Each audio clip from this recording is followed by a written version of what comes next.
Sports ಮೇಲ್ ಇದು ಕನ್ನಡಿಗರ ಕ್ರೀಡಾಂಗಣ.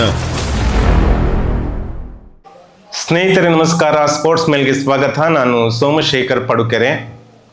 ಹೋಟೆಲ್ ಉದ್ದಿಮೆ ಎನ್ನುವುದು ಅಷ್ಟು ಸುಲಭವಾದುದಲ್ಲ, ಎಲ್ಲರಿಗೂ ಕೈ ಹಿಡಿಯುವುದಲ್ಲ. ಕ್ರಿಕೆಟ್ ಜಗತ್ತಿನಲ್ಲಿ ಅನೇಕರು ಈ ಹೋಟೆಲ್ ಉದ್ದಿಮೆಗೆ ಕೈ ಹಾಕಿ ಕೈ ಸುಟ್ಟುಕೊಂಡಿದ್ದಾರೆ, ಕೆಲವರು ಯಶಸ್ಸನ್ನು ಕಂಡುಕೊಂಡಿದ್ದಾರೆ.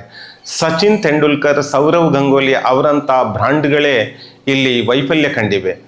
ಯಾಕಂತ ಹೇಳಿದ್ರೆ ಹೋಟೆಲ್ ಉದ್ದಿಮೆಗೆ ಬರೇ ಧನ ಒಂದೇ ಇದ್ದರೂ ಸಾಲದು, ಅಲ್ಲಿ ತನುಮನ ಮತ್ತು ಬದ್ಧತೆ, ಡೆಡಿಕೇಶನ್ ಇವುಗಳು ಕೂಡ ಇರಬೇಕಾಗ್ತದೆ.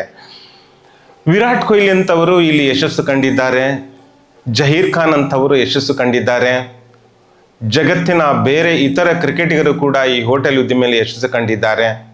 ನಮ್ಮವರೇ ಕೈ ಸುಟ್ಟುಕೊಂಡಿದ್ದಾರೆ. ಬನ್ನಿ, ಕ್ರೀಡಾ ಜಗತ್ತಿನಲ್ಲಿ ಕ್ರಿಕೆಟಿಗರು ಎಲ್ಲೆಲ್ಲ ಇನ್ವೆಸ್ಟ್ ಮಾಡಿದ್ದಾರೆ ಹೋಟೆಲಿಗೋಸ್ಕರ, ಯಾರೆಲ್ಲ ವೈಫಲ್ಯ ಕಂಡುಕೊಂಡಿದ್ದಾರೆ, ಆ ಕುರಿತಾದಂಥ ಒಂದು ವಿಶೇಷ ಕತೆ ನಿಮ್ಮ ಮುಂದೆ. ಹೋಟೆಲ್ ಉದ್ದಿಮೆ ಎಂಬುದು ಇತರ ಉದ್ದಿಮೆಗಳಂತಲ್ಲ. ಇಲ್ಲಿ ವ್ಯಕ್ತಿಯ ಬ್ರಾಂಡ್ಗಿಂತ ಆತನ ಹೋಟೆಲ್ನಲ್ಲಿ ಸಿಗುವ ತಿನಿಸುಗಳ ಬಗ್ಗೆ ಜನ ಗಮನ ಹರಿಸುತ್ತಾರೆ, ಪ್ರಾಮುಖ್ಯತೆಯನ್ನು ಕೊಡ್ತಾರೆ. ಕ್ರಿಕೆಟ್ನಲ್ಲಿ ಮಿಂಚಿದವರು ಹೋಟೆಲ್ ಆರಂಭಿಸಿದರೆ ಹೇಗೆ? ಅದು ಯಶಸ್ಸು ಕಾಣಬಹುದು, ಇಲ್ಲ ವೈಫಲ್ಯವೂ ಆಗಬಹುದು.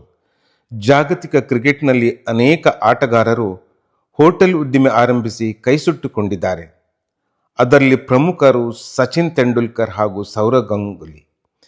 ಯಶಸ್ಸು ಕಂಡವರಲ್ಲಿ ಕಪಿಲ್ ದೇವ್, ಜಹೀರ್ ಖಾನ್, ವಿರಾಟ್ ಕೊಹ್ಲಿ ಹಾಗೂ ರವೀಂದ್ರ ಜಡೇಜಾ ಪ್ರಮುಖರು. ಜಾಗತಿಕ ಕ್ರಿಕೆಟ್ನಲ್ಲಿ ಯಾರೆಲ್ಲ ಉದ್ದಿಮೆ ನಡೆಸಿದರು, ಯಾರೆಲ್ಲ ವಿಫಲರಾದರು, ಯಾರೆಲ್ಲ ಯಶಸ್ಸು ಕಂಡರು, ಇದು ಇವತ್ತಿನ ವಿಶೇಷ.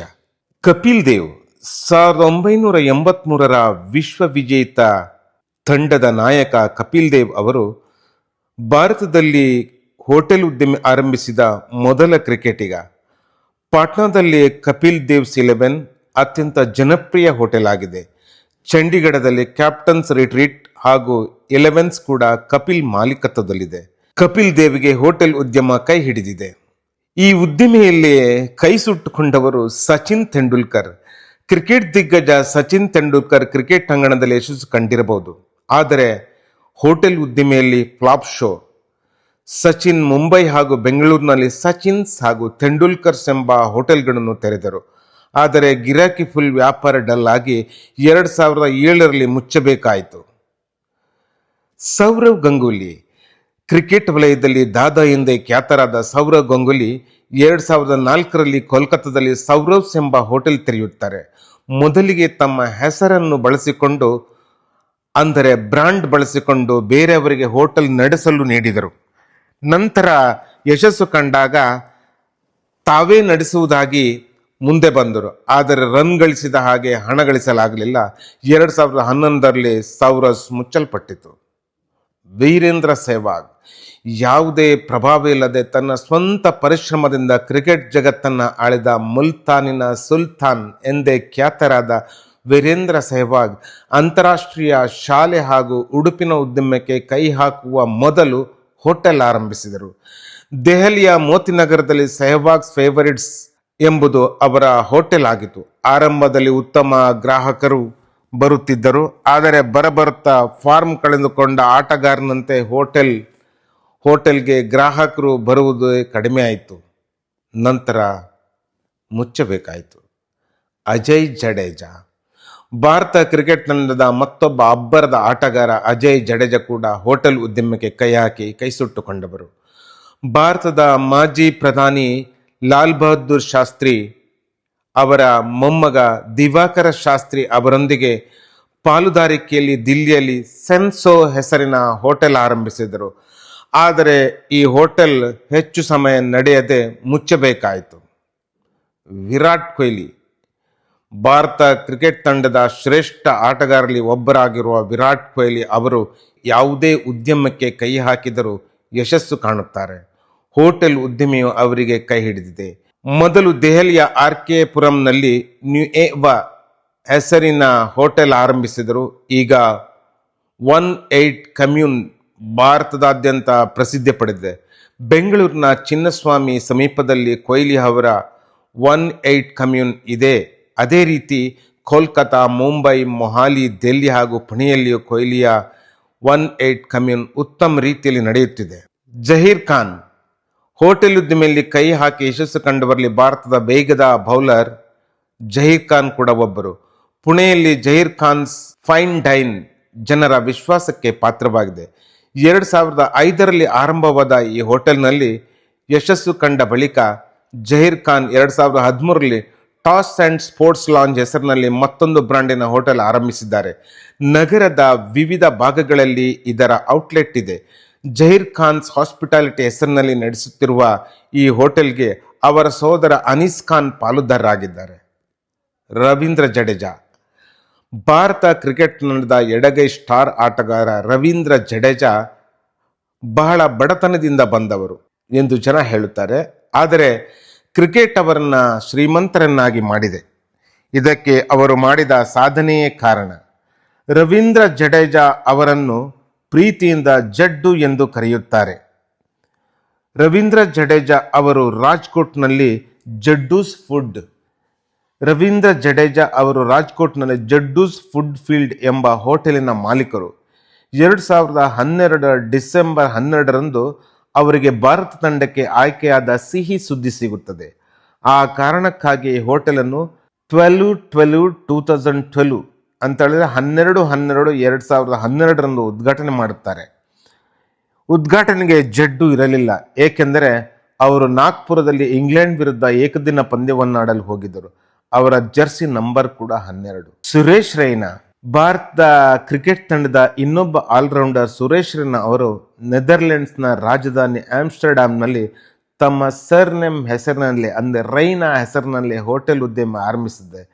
ಭಾರತದ ತಿನಿಸುಗಳು ಇಲ್ಲಿ ಲಭ್ಯವಿದೆ ಹಾಗೂ ತುಂಬ ಯಶಸ್ವಿಯಾಗಿ ನಡೆಯುತ್ತಿದೆ ಎಂಬುದಕ್ಕೆ ಅವರ ಇತ್ತೀಚಿನ ಹೇಳಿಕೆಗಳು ಹಾಗೂ ಸುದ್ದಿಗಳೇ ಕಾರಣವಾಗಿ. ಶಿಖರ್ ಧವನ್ ಕ್ರಿಕೆಟ್ ಅಂಗಣದಲ್ಲಿ ಅದ್ಭುತ ಕ್ಯಾಚ್ ಕಬಳಿಸುವ ಮೂಲಕ ಖ್ಯಾತಿ ಪಡೆದಿರುವ ಭಾರತದ ಮಾಜಿ ಆಟಗಾರ ಶಿಖರ್ ಧವನ್ ದುಬೈನ ಜುಮೈರಾದಲ್ಲಿ ಫ್ಲೈಯಿಂಗ್ ಕ್ಯಾಚ್ ಸ್ಪೋರ್ಟ್ಸ್ ಕೆಫೆ ಎಂಬ ಹೆಸರಿನ ಹೋಟೆಲ್ ಆರಂಭಿಸಿದ್ದಾರೆ. ಇಲ್ಲಿಗೆ ಬಾಲಿವುಡ್ ನಟ ನಟಿಯರು, ಕ್ರಿಕೆಟಿಗರು ಹಾಗೂ ಉದ್ಯಮಿಗಳ ದಂಡೇ ಆಗಮಿಸುತ್ತಿದೆ. ಕ್ರಿಸ್ ಗೇಲ್ ದೈತ್ಯ ಆಟಗಾರ ಕ್ರಿಸ್ ಗೇಲ್ ಜಮೈಕಾದ ಕಿಂಗ್ಸ್ಟನ್ನಲ್ಲಿ ಟ್ರಿಪಲ್ ಸೆಂಚುರಿ ಸ್ಪೋರ್ಟ್ಸ್ ಬಾರ್ ತೆರೆದಿದ್ದಾರೆ. ಯಥೇಚ್ಛವಾಗಿ ಡ್ರಿಂಕ್ಸ್ ಮಾಡುವ ಕ್ರಿಸ್ ಗೇಲ್ ಬೇರೆ ಹೋಟೆಲ್ಗೆ ಹೋಗಿ ಕುಡಿದು ಹಣ ವ್ಯಯ ಮಾಡುವ ಬದಲು ತಮ್ಮದೇ ಹೋಟೆಲ್ಗೆ ಹೋದರೆ ವ್ಯಾಪಾರ ಆಗ್ತದೆ. ತುಂಬ ತಮಾಷೆಗಾಗಿ ಹೇಳಿದ್ದು ಅಂತ ಹೇಳಿದರೆ,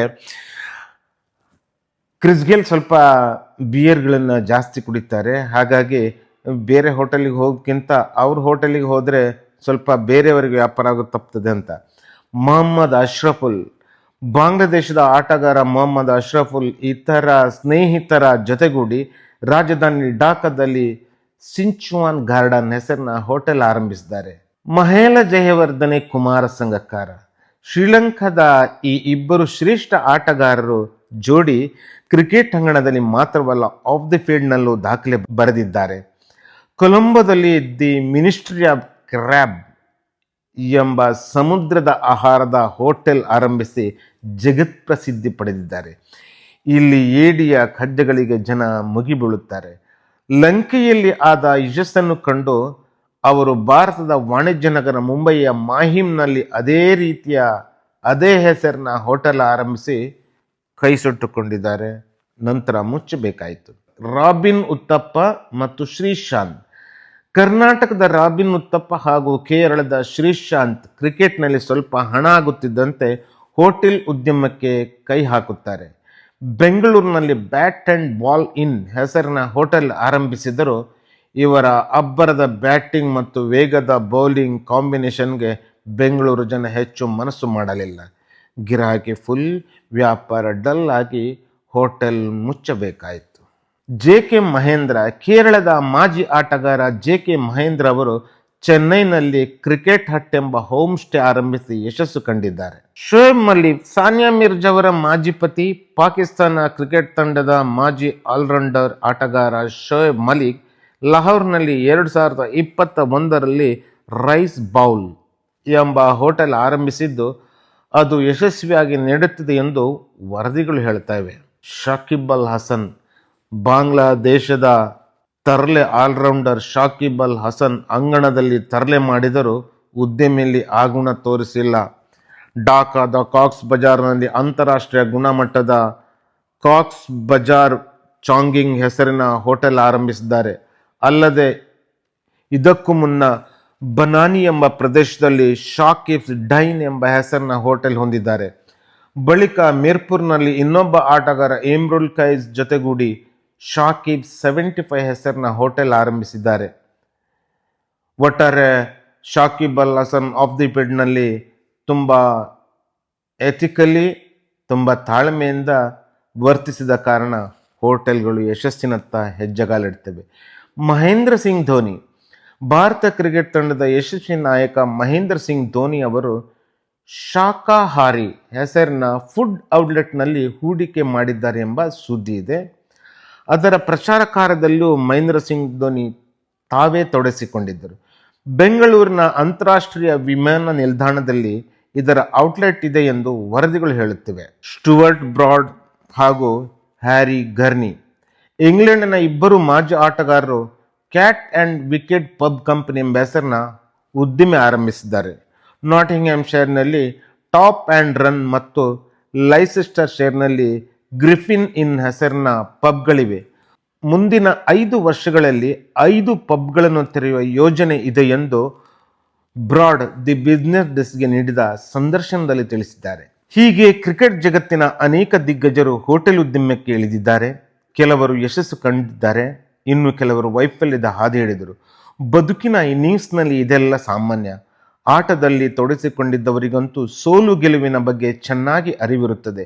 ಜಗತ್ತಿನ ಬೇರೆ ಬೇರೆ ನಗರಗಳಲ್ಲಿ ತಂಗಿ ಅಲ್ಲಿ ಆಗುತ್ತಿರುವ ವ್ಯಾಪಾರ ವಹಿವಾಟುಗಳನ್ನು ನೋಡಿದಾಗ ನಮ್ಮ ದೇಶದಲ್ಲೂ ನಾವ್ಯಾಕೆ ಇದೇ ರೀತಿಯ ಹೋಟೆಲ್ ಆರಂಭಿಸಬಾರದು ಎಂಬ ಯೋಚನೆ ಬರುವುದು ಸಹಜ. ಆದರೆ ಹೋಟೆಲ್ ಉದ್ದಿಮೆ ಎಂದರೆ ಅದು ಕ್ರಿಕೆಟ್ ಆಟವಲ್ಲ. ಧನ್ಯವಾದಗಳು.